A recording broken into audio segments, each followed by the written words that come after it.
first off though, last week we did the freshman 4, right? We're going to change it now to the freshman 5, okay? Because I left out one very important one that, and again, this is a progression, right? The freshman 4 is probably right starting out. You're not ready to pre-negotiate.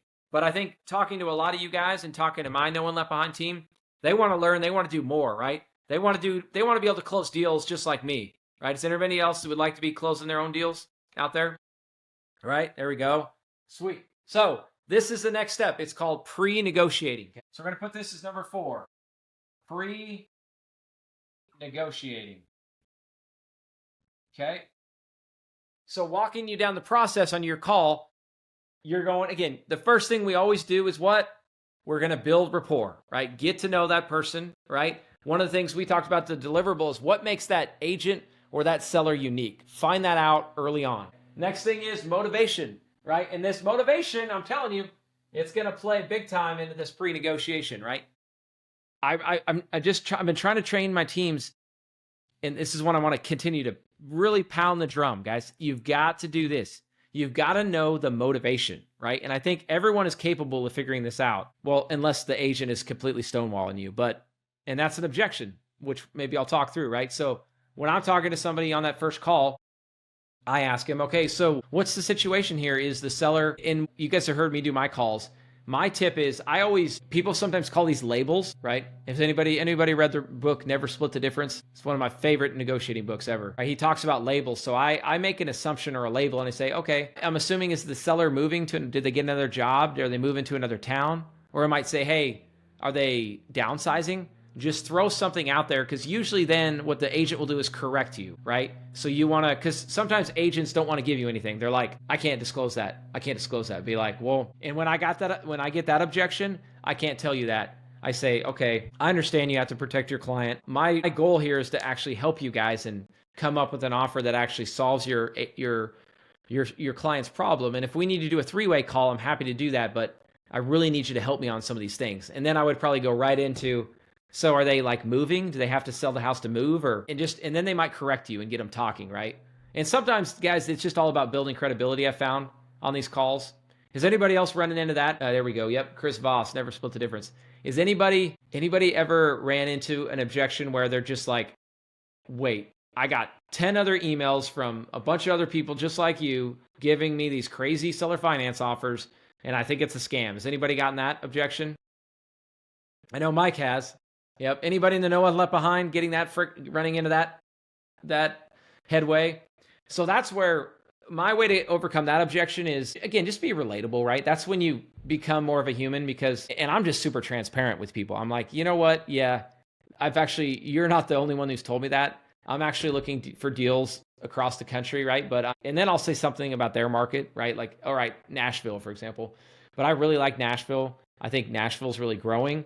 And my whole goal is what I say when we're talking about that. And you guys have heard me do this if you listen to my calls, but I'm just transparent with the challenge. I'm like, hey, I blasted out all these LOIs because I want to have conversations to actually see if I can help you, right? And if I can't help you, I'm going to be the first one to get off the phone.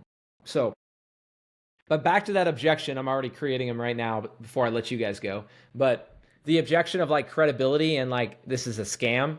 Again, I would just say, become a human, relate with them, go back. Again, you should have tried to build rapport first, right? I say that though, it's a delicate balance, right? Some of these agents don't want to get on, they want you to get right to the point. So I would advise you guys every agent is different, right? And you might actually open up the conversation with, if they have time, because you're going to tell, like some agents just want to talk, right? And if you could talk and they want to open up, just start building rapport. But also, if you can tell an agent is like short, they're like, okay, I got like 5 minutes, you got time. There's going to be some cues that tell you that, right? And if they're giving those cues, you're probably going to have to skip over number 1, all right, and start working farther down, okay? But anyway, we want to figure out motivation, because if we know their motivation, we can start to solve their problem and ultimately do a little bit of pre-negotiating, okay? We talked a lot last week about setting up the closer, okay? So setting up the closer means, and this is mainly meant for the No One Left Behind challenge when you're just booking appointments, you really want to tee up your closer. For example, I tell my team to say, hey, I'm going to have Casey call you. He's working a lot of leads. They closed like 100 properties in the last year. They do deals like this all the time, but he's really excited to talk to you. Again, it's all about edifying or promoting the seller, and you repeat their name over and over, okay? I talked about that a lot last week, so I'm not going to go too deep there. Then before we get, so our next step was, well, the next step was like all about what are you doing after the call. But before you get to the end and you're worried about scheduling the appointment, I want to talk a little bit about pre-negotiating, right? So when we talk pre-negotiating, this is when you can start to ask, well, if it's listed on the market, you can see what they're asking, right? But if this is direct to seller, that's where you want to ask them, hey, what's your price, right? And there's a lot of ways to do that.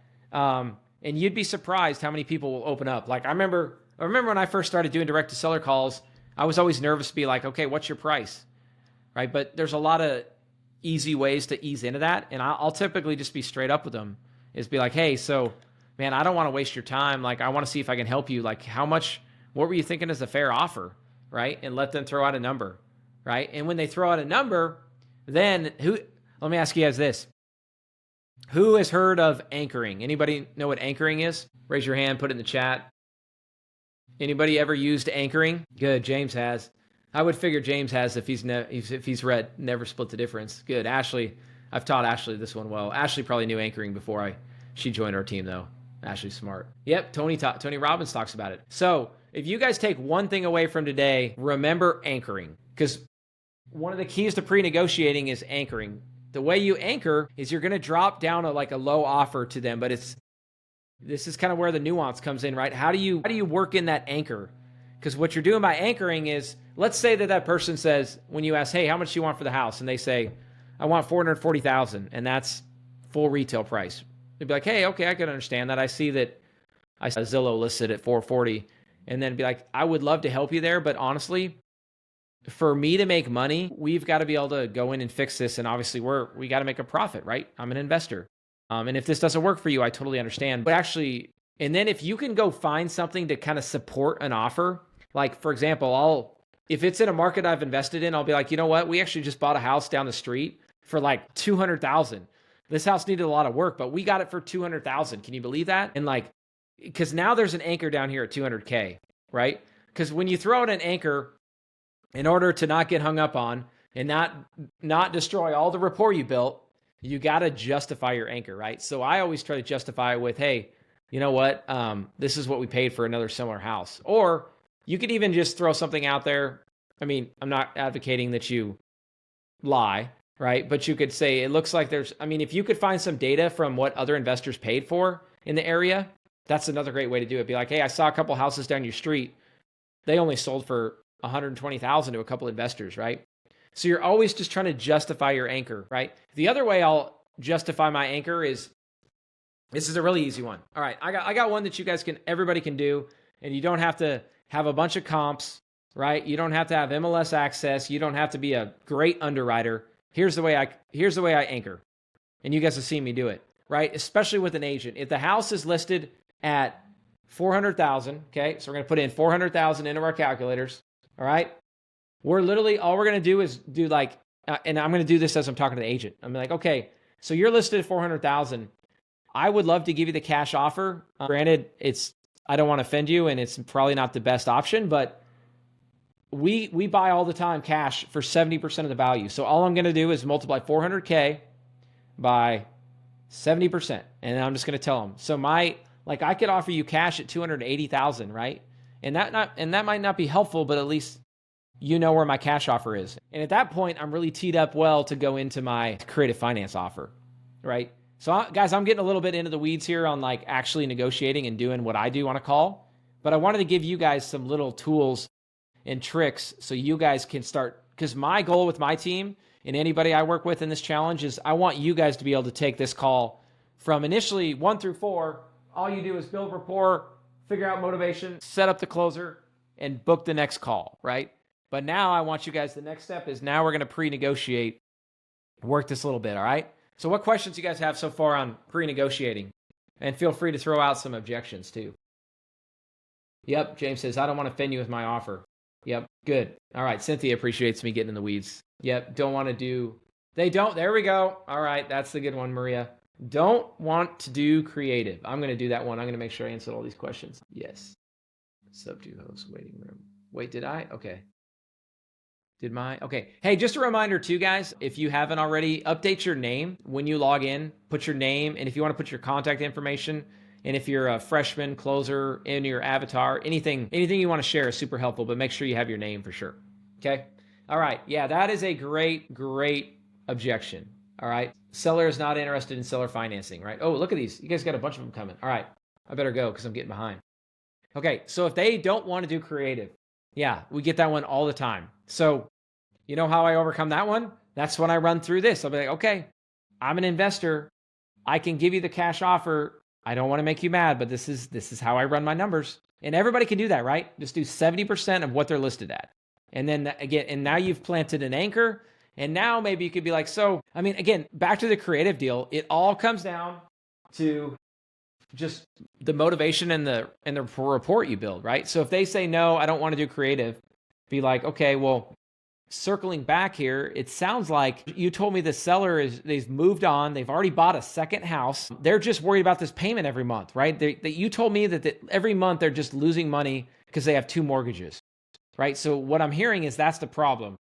The way I can solve this problem and give you full price is if we do creative, right? And then hopefully that kind of opens them up a little bit, right? But you guys can see how that's one way I try to open them up. Trying to think of some other scenarios when they just say, no, I don't want to do creative. I mean, the biggest thing I typically tell them is say, hey, I understand if this doesn't work for you. I'm trying to be a solution. And guys, this is why when people book me on a call for a deal that's been on the market for 6 days, then I can't really help that person. It's like, all right, yeah, I wouldn't probably take a creative offer right now. I've been on the market 6 days, right? But when this thing's been sitting on there for 66 days, or 300 days, that's when you can start overcoming the creative objection. Be like, okay, well, this house is sitting. Again, another one is push them away, right? Anybody who's negotiated, you got to sometimes push them away and be like, you know what? I see you've been sitting on the market for 300 days. I mean, it seems like your seller really isn't motivated and they're just okay just sitting on this house. And if that's the case, no worries. I don't want to bother you. And then that's when I'll go into, hey, but let's stay in touch. But because then at least you're going to stop wasting your time, or they're going to be like, yeah, well, no, they want to sell it. They want to get rid of it. And then they'll start divulging more on motivation, right? And then that should open up the creative conversation. That's a good one.